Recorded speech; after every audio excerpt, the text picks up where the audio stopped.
Ol, mene, tiyatroda bir yaş artistler yok idi, az idi. İyi. En yaşları Şevket abiydi.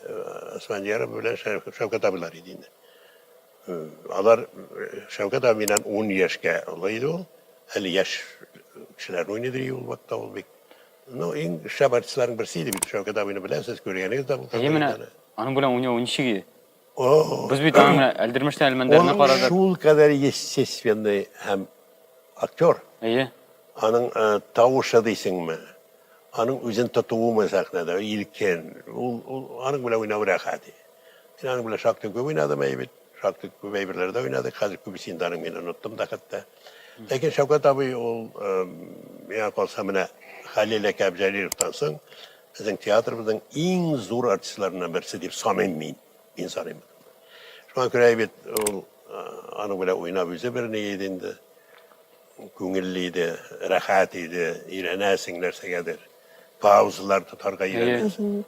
O şunday acayip abayatilmeyi etemit. Abayatilmeyi oldu ki süykümlü kişi demek. Eğer de içsegin aktör. Süykümlü aktör. Kadıganı yaratmış ya mümkün değil. Yok biz de mene videosunu koruyoruz. İsim kitemime. Ben Ruski kinosunda oynağını da kurdum. Eybet oynuyor. Eybet, no ne şekilde eybet. Ser var indi mene şol avzıyla. Eybet ki ne mi? Mene bir hazır bugünkü kinde mene ben eldirmesin bütün kişi etip saldırma getir almayayım. Anın şekilde oynamış artist veya kalsarızda yok. Başka tiyatrolarda da yok. Şul kadar yesesyon hem şul kadar olanı dürüst oynadı. Dürüst taptı iyi. Şimdi yaptı anın buna 90 yaşa ikenler şanadı. Anın bit Şevket abi yol elbette neçik deyip king zor artist, zor. Ben hiç deyip anlatırganı bilmeyeyim.